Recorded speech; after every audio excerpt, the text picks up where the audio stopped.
Can I tell you something? Lee's just in England, right? And he's telling me about this heat wave, and he's just told me it's got to be in the high 70s, and I've just converted it on Google. Do you know what temperatures they're getting over there? It's probably about 20 degrees. 26 degrees. Laugh it up, Australians. That is hilarious. Coming to you from the mountain fortress of pop culture.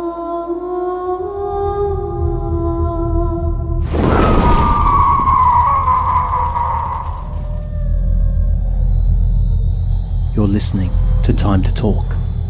I am the number one most impactful artist of our generation. I am Shakespeare in the flesh, Walt Disney.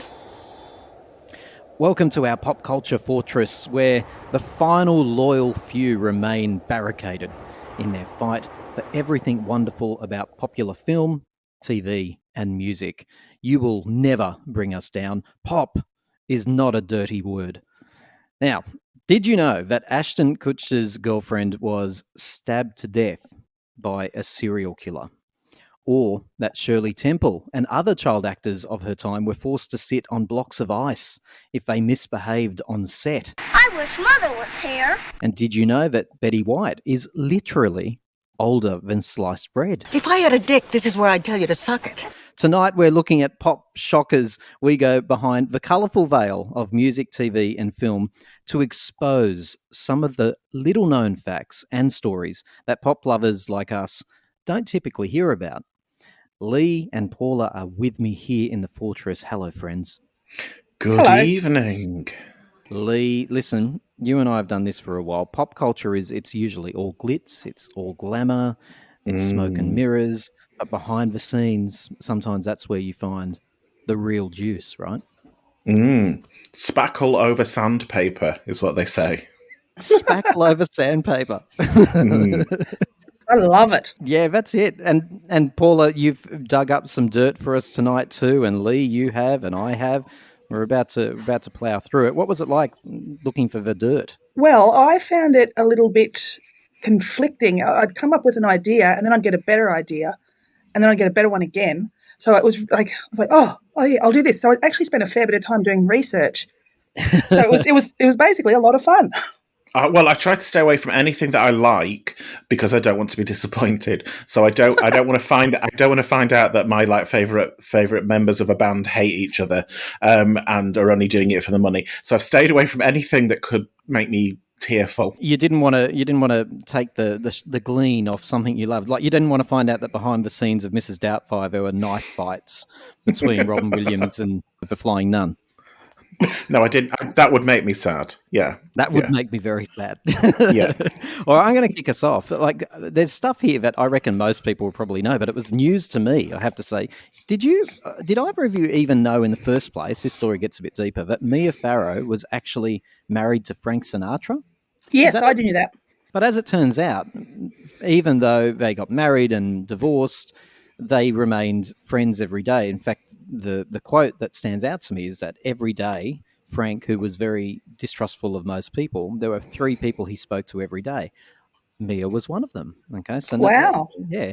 But so here's the thing, though: when she found out that Woody was having an affair with their adopted daughter Sun Yi, I think it is. Yep. She was, beside herself. She actually turned to Frank.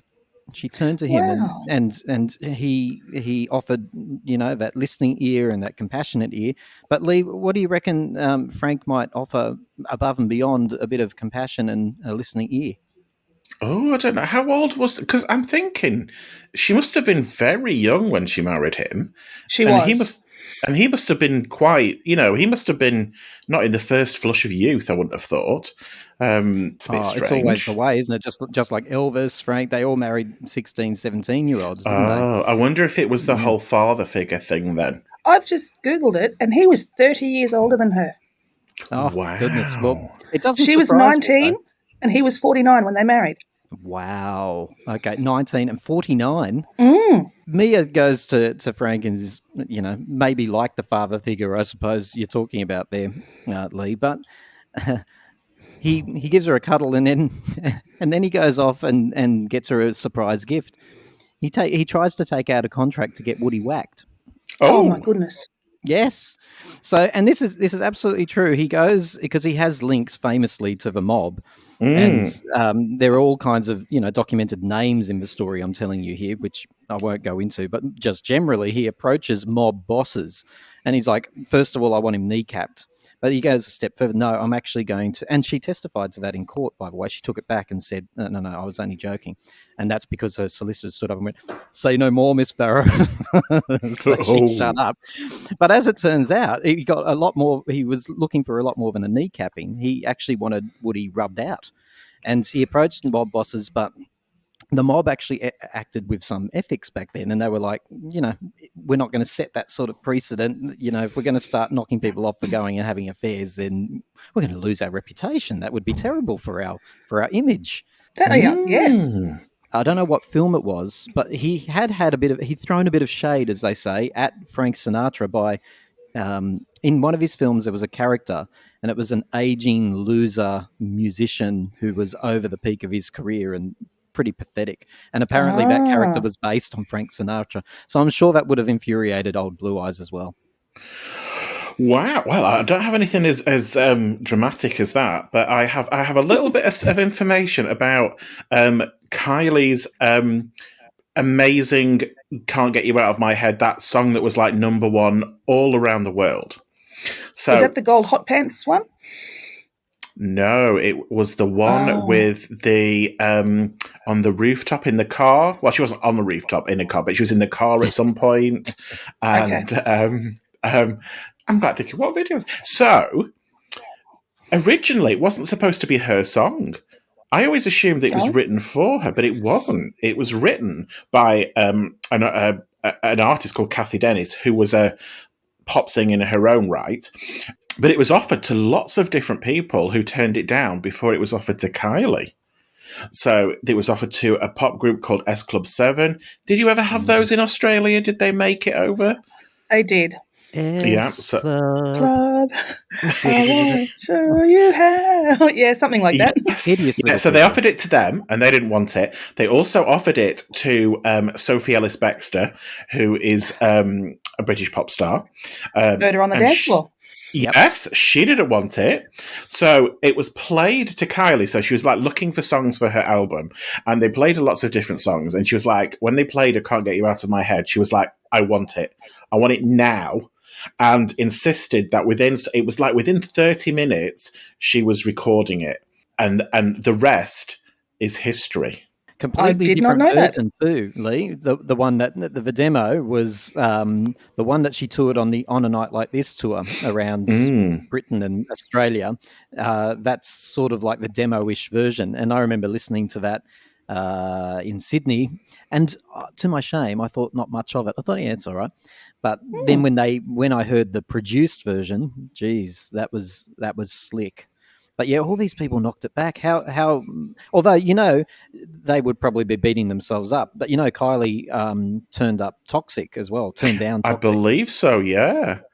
Yeah, I think Rihanna turned it down as well, didn't she? A lot of people. It's odd. I think this is what happens in pop music, doesn't it? You would just assume that hit song has always been that person's and was written for them, but quite often it's just generically been written, and they just send it round to lots of different record companies, and they go like, "Nah, I don't really like that. No, who can we give it to next?" You know how Gaga started out as writing songs for other artists? She wrote Telephone, and Britney Spears, I'm sure it was Britney, recorded a demo of that.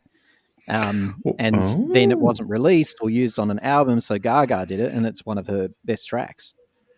Wow. Again, I did not know that. It's the same as Lady Gaga's, just like she swallowed helium. I'm going to have to listen to that.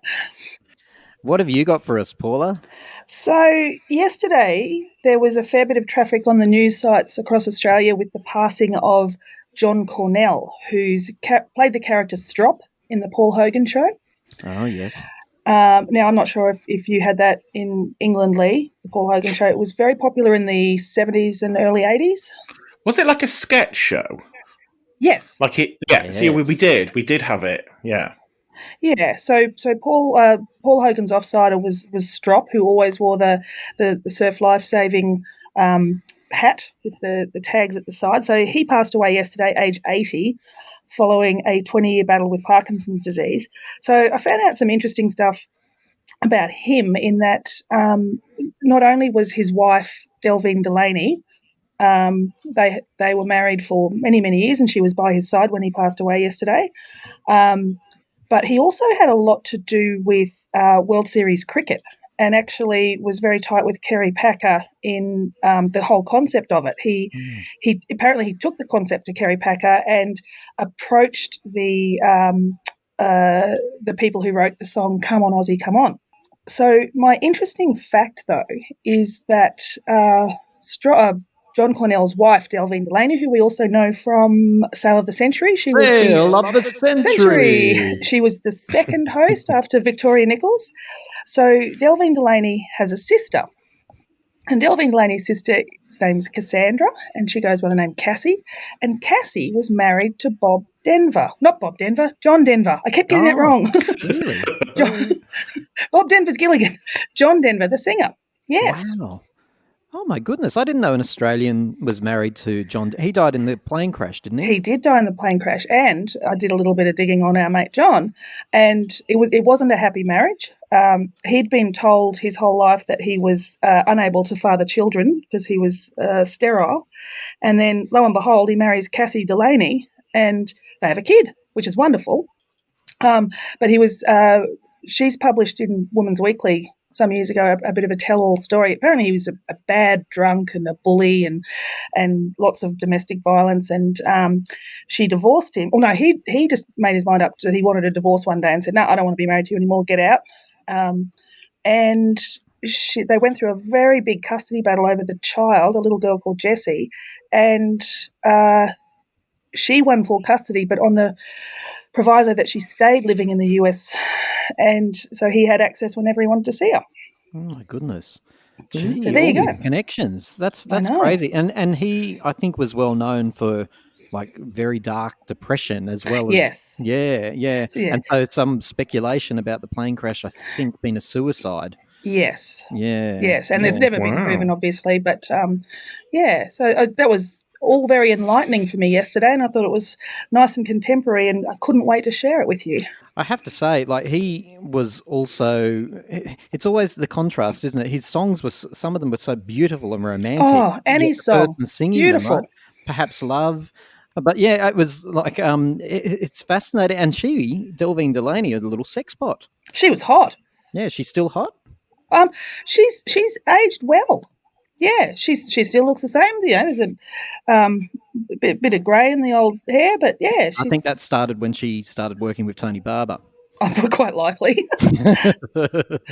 Sorry, Tony, you're a lovely man. I'm just having a little joke at your expense. Don't sue me.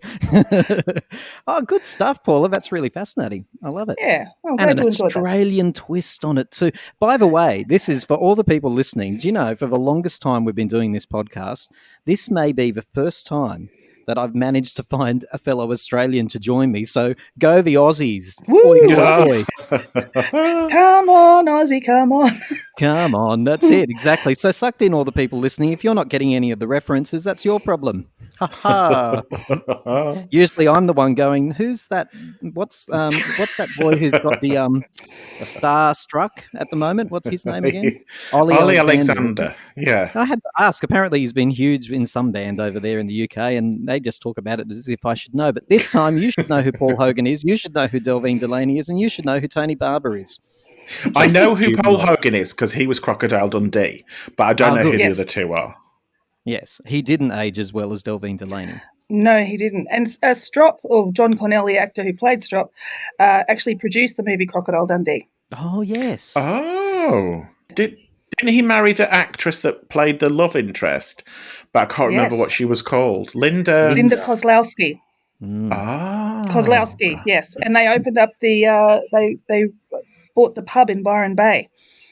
They did, yes. And they're still married, I think. No. Oh, no. Okay. No. It was poor old Nolene. Nolene. She was a battler, wasn't she? Poor old Nolene. No way.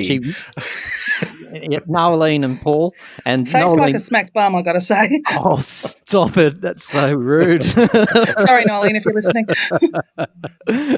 Noeline reminded me a lot of the first reality show ever, Yep, possibly in the Sylvania world. Waters. Yeah, don't you reckon that they did the same? Well, it's the same name, Nolene Donaher, Nolene Hogan. Oh They my think gosh. The same. I loved Sylvanian Waters. I Oh, I loved was that obsessed. show. Yes. Oh, that was What was it? amazing. What was the man's name? She always used to exhale her smoke from a cigarette and go, Barry. Was it Barry?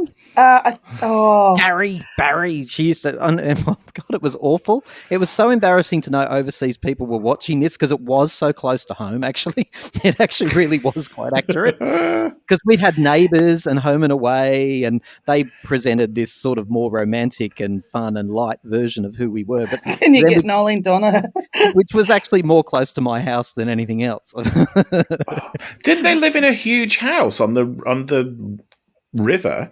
Yes, they were upper middle Bergens. Yes, absolutely. Oh, okay. Yeah, they had some business, so they did well for themselves. They had a nice house. But yeah, the people in it were still typical Aussies, that's for sure. It was Nolene and Laurie. Laurie, that's it. Laurie, get out of it, Laurie. Would they be classed as bogans? Is that a word that you use? Oh, yeah. Yes. Absolutely. They were the original bogans, in my opinion.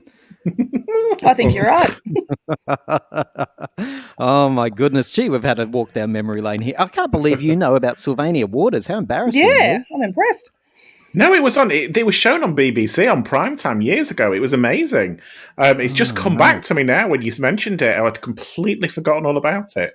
It was 1992, so I was still at high school. What do you think it was the inspiration for Kath and Kim? Paula and I were talking last time about comparing notes when we were watching Prisoner, right? Mm-hmm. And what was going on in our house when we watched it. And we had exactly the same. A lot of Australian 70s, 80s kids had exactly the same upbringing. We just did. And the same haircut. Yes, we did. And it was all bad. It was all bad. We were drinking coddies, straight coddies, right? It was meant to be watered down, but no, it was like you just put just a thumb drop of water into it and you go, yeah, I've made a cordial now. Yep. I used to walk around with asthma attacks the whole day. Have either of you heard about the bearskin rug affair? No. Basically, there was a raid on this house where there was, for me, it would be called a party. For these guys, it would be called morning tea, probably. June 29, 1967, they've been arrested and they're in court. Keith Richards, he's jailed for drug offences, right? And he's in court. It's fascinating because, I mean, look, Rolling Stones arrested for drugs. That was a little bit interesting to me. I didn't know he'd been in jail. But the actual fun part of the story was that when they did the raid, there was a young woman came screaming out of the house, completely naked, except she was wearing a full bearskin rug. Oh. People live such different lives to me. I've never been in a situation even vaguely remotely near that happening. But nonetheless, she ran out. And, of course, the media loved that. Like, you forget the drugs, forget the woman running naked with the bearskin rug. That's the fun part of the story for the media. And for me, I must say, that's the most delicious part. And it was Marianne Faithfull who was actually... right. But then it became this, obviously it's just a bit of a fun tabloid story, but when he got into court, the Queen's Counsel was, interrogating Keith Richards. He tried to imply that Faithfull's nudity was probably the result of a loss of inhibition due to using cannabis. So they were really trying to link this woman running out naked to drug use. And so this is the quote. "You regard that as quite normal, do you, Mr. Richards?" And he replies, "We're not old men. We're not worried about petty morals." And with that one line, Richards emphatically established himself, if he wasn't already, as the spokesman for a generation who just didn't share the same values as the British establishment of the time. It was pretty cool. Yeah. And it's clearly not done him any harm because he's still around. I mean, he looks like an Egyptian mummy now, but he's still with us. And he's by all accounts, he's still like living his best life too. Yeah. Like that's pretty cool. Hey, Mick Jagger's just a big pair of lips. He was charged. Isn't that your logo? Yeah. Actually, you don't know how many people bring that up as if it's something sexual. It must be someone talking, but everyone thinks our logo is something more than that. Wasn't there a rumor that he smoked his father's ashes? Yes, there was. Yeah, wasn't So there? rumour, I'm sure. not a trumour. I don't think it was true, but there was a rumor for a long time. Hey, Meg, if you're listening, go ahead. Yeah. I don't But mind. wait till you've passed away first. Don't try it before. What are you down there with a straw for? Stop it. Yeah. Oh, my goodness. What else have you got for us, Lee? Let me think. I've got some film sort of in that we might not be aware of. So, were you a fan of Jurassic Park, the original Jurassic Yes. Park? Fun. Yeah, brilliant film. And so in films they create the noises for things using all sorts of different things. They have like sound stages. But I was reading that the raptors, the really evil ones that ate everybody. I love them. They were great, weren't they? The noise that they used to create their sound was... I'm sorry to interrupt, Lee. Please, can I guess? Was it Danny Go. Minogue recording No. Love and Kisses? Do you know, it might have... I think she was more like a Diplodocus. I think they used her for that. Do you know, there's so much not hatred for Danny on this podcast. We if she ever listens to it, there is no chance of her coming on the show, is there? She's just not to doing blow that. my chances of an interview with Danny. Danny, I Yeah, do love you. I've said nice things about her too. Yeah, so no, it wasn't that. It was the sound of tortoises making love Oh, that no. they used. Oh my goodness I didn't- me! Who would think to go and record a couple of tortoises doing the wild I thing? didn't even know Wow. that tortoises made a noise. I thought they were mute, but apparently no, they make noises. Like, I'm not going to do it, but I went Come and on, looked please on. try. Please try. Oh, go on, please. They kind of go like that. So Don't Sounds you? like my wedding night. so they kind of put it through computers and stuff, and added horses breathing and geese hissing as well to create the sound of a raptor. But from now, if I ever watch that film again, all I'm going to be thinking of is tortoises at it when they come on. The Tyrannosaurus in it, the really, really evil big one. That was Nolene Hogan reading her divorce settlement. Obviously, yes. Oh, that's very cool. I'm never going to watch that film the same way again. Sometimes amateurs know best, and a lack of professionalism is all you'll hear on the Time to Talk show. Join Tim and his panel of guests as they wade their way through a range of news, music, and pop culture treats. Time to Talk, the show hosted by amateurs for unprofessional listeners. Amateurs, is this the best that they could do? Paula, what have you got for us? Okay, so I was talking to a good friend of mine, Marty, who I've got to give him a plug because he's actually given me this idea. Hey, Marty. Hey, Marty. Growing up, a favourite show coming home from school in the afternoons was Get Smart. Yeah, so Don Adams was obviously played Maxwell Smart, and I found out that he actually had a 1/3 ownership of the show. So after it had wound up and there was reruns and stuff, he was getting money for years and years and years. Anyway, so Don Adams has a cousin whose name is Robert Cavalis, and they're really great mates. So growing up, they did a lot together. Anyway, one day Don said to his cousin Robert, I think you need to stick around in LA, mate, because I'm starting this new sitcom called Get Smart, and I reckon I can find you some work. So he did find his cousin a bit of work. He did a couple of bit parts. He played a chaos agent. And then what I found out, thanks to Marty, was that Don Adams' cousin ends up playing the role of Larrabee in the show. Now, did either of you watch the show? I don't recall it. What was it about? Okay, so basically, Maxwell Smart is a bumbling secret agent working for a government agency called Control, and their enemy is Chaos. So basically, Chaos's job is to create chaos, but it's spelled with a K. So the other thing that was notable about the character Larrabee, who was Don Adams, the actor's cousin and good mate, is that he was the only character in the show who was dumber than Maxwell Smart. And going from a fun fact, Paula, to something not so fun, I couldn't believe this one. On Ashton Kutcher, he had a girlfriend, Ashley Ellerin, and he went to her house to pick her up. They were going out together, and he was offended because he thought he'd been stood up, and he's knocking on the door and all of that sort of stuff, and he just thought, okay, I've been stood up, literally. He looked through a window, and he described seeing red wine spilt all over the floor. As it turned out, that was it wasn't red wine. And yeah, Ashley had been murdered, stabbed repeatedly by she had 47 stab wounds, and it turned out to be a serial killer, well known, Michael Gargulo, I think his name is, but he was better known as the Boy Next Door Killer or Chiller Killer or the Hollywood Ripper. That's awful. And he's just been sentenced to death very, very recently. But that's not good.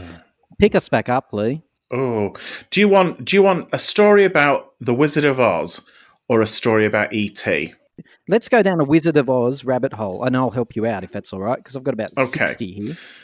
So, did you know that in the scenes where it was snowing, they used asbestos as snowflakes? Because apparently in the United States and Europe at the time, everybody used these kind of asbestos flakes to create fake snow. So that kind of scene where the snow is coming down is asbestos. On the Wizard of Oz, I mean, that's shocking to be... Anyway, look, lots of those weird things happened in industries back then when we didn't know better, I suppose. But Shirley Temple was originally slated to play Dorothy in the Wizard of Oz. Oh. Okay, because she was the massive popular star, wasn't she, at the time? Absolutely. And the dog who played Toto in the Wizard of Oz, I like this one. I shouldn't. He earned more than any of the Munchkins. You're kidding. Oh. What a shame. Oh. No, it is, isn't it? It's kind of like thinking, it's Munchkin discrimination. Yeah. I don't think they had a very good time on the set of Wizard of Oz, the Munchkins. I don't think they were treated very nicely. Wow. I'm surprised anybody made it out of that film alive, because didn't they use like lead paint to paint the man that was the Tin Man? And wasn't there something toxic in the green paint that they painted the witch with? I don't think anybody was safe in that film. It was like, It was a poisonous set. Oh dear. Paula, have you got another one? One thing, I know that you're both quite a fan of the Golden Girls. The theme song, Thank You for Being a Friend, that's one of my favourite songs. I love it. But it was not the original choice for the theme song. Oh, dear. The original theme song that was slated was Bette Midler's Friends. Yes, I did hear that, actually, yeah. Yeah, but apparently the licensing fee to use it was going to be so extreme that they went with little-known singer Andrew Gold's song, Thank You for Being a Friend, which, as I said, it's just an amazing song. I love it. It's a great song, but it would have been nice. I'm still glad that there is a Bette Midler link to the Golden Girls somewhere. Yes. That makes sense to me. Yes, that is nice. I've got some little smaller nuggets as well. The movie Titanic cost more money to film than the actual ship cost to build. Wow. Do you remember the scene in Pretty Woman where the necklace case snaps? Yes. On Julia Roberts' fingers? All improvised. That natural reaction is 100% what she did in the time. That's why it's such a famous laugh, isn't it? And it's a beautiful scene. And in The Exorcist, you can go and look up the stills if you're that way inclined. There's a man called Paul Bateson. He played a radiologist's assistant in The Exorcist. He's actually on film. You can see him. And it turns out he was actually a convicted murderer who had dismembered and killed gay men in the late 70s. I had read that somewhere, yes. And I've seen the Wow. yeah. Wow. Why do Yeah. they always have a name like that, a serial killer? Paul Bateson. Like he was I born to be know. a serial killer. It's like if you named your child Jeeves. I mean, they're going to be a limousine driver, aren't they? Or a butler. Or a butler. Yeah. Oh, yeah, that's true. That's It a hasn't few really worked choices for there. Madonna, though, has it? She hasn't gone down that route of her name. She's gone completely the opposite direction. She has. She reinvented it. Yes, that's true, as she tends to do. Lee, you're going to tell us about some more film trivia. I am, yeah. E.T., one of my all-time favourite films that I can watch over and over again. But originally, it was going to be a very, very different film.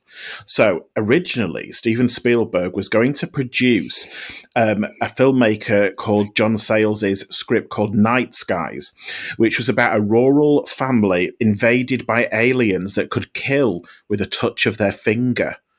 So E.T. was originally going to be an evil killer with a killer finger, but then then he decided that he was going to go down a more family friendly route and did E.T.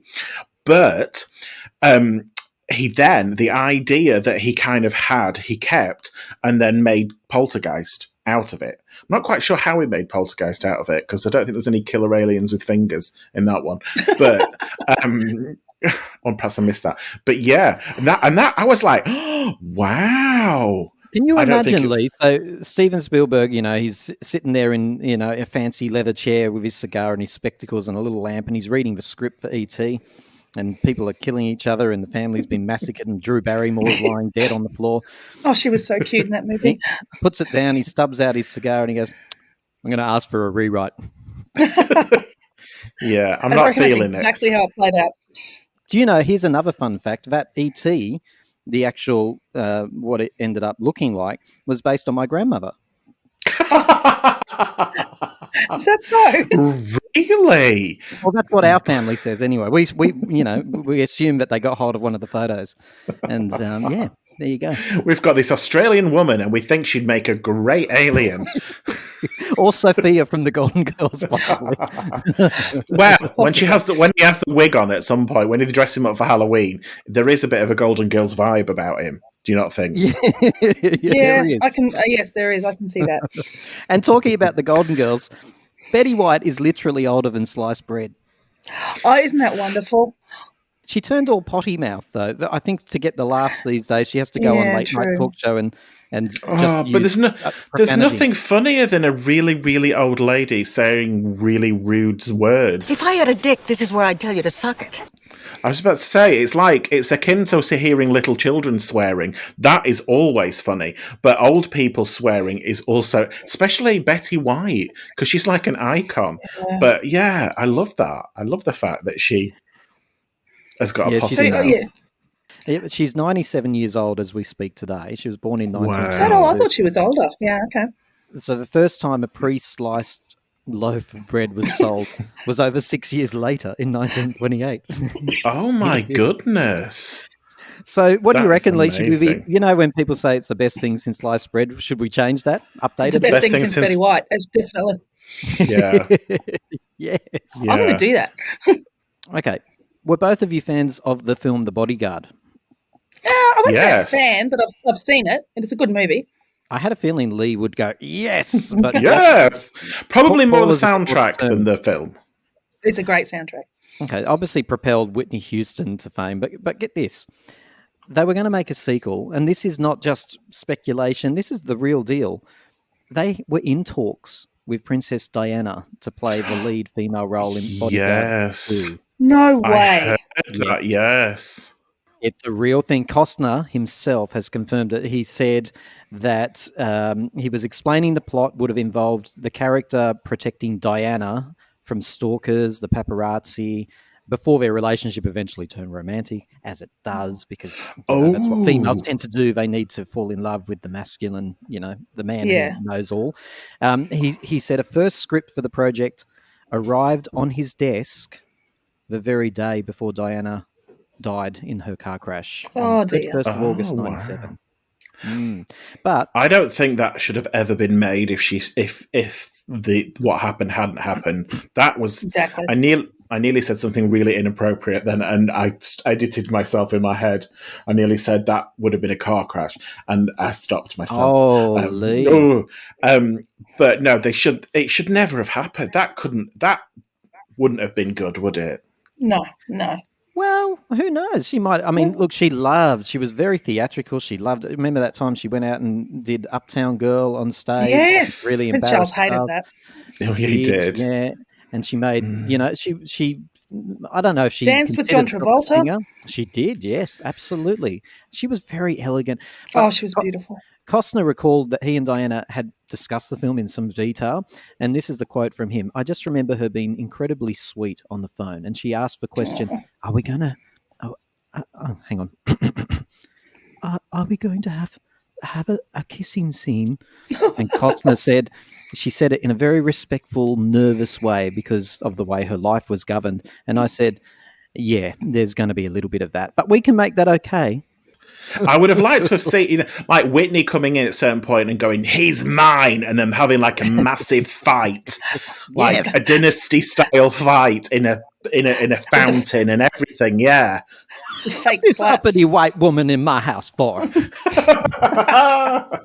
I don't care if she's royal. I'm the queen of the night. Yeah, something like that. Hey, Lee, my favourite part, if you think that's fascinating, here's the best, most delicious tidbit of this story. Guess who was behind it all of it? Was it Betty White? It was Sarah Ferguson. Fergie. Oh, Who else would it And- be, right? Who else would it dear. be? So on that note, has this been fun? Oh, so much. Fun and horrific at the same time. Yeah. Yes, a little bit of darkness and a little bit of light. It's all good. Fun and horrific at the same time. That sounds like chewing the cud, Lee. Tell us about it. Yeah, that is the TV show that I co-present over in the UK, which is laden with smut and innuendo and filth. Sounds perfect. So I urge everybody to go check it out. We haven't had any tortoises mating on it yet, but that could possibly be something. Not yet. Yeah, not yet. Planted the but seed. Where can people see it? They can see it if they type thecud.tv into their preferred search engine thing.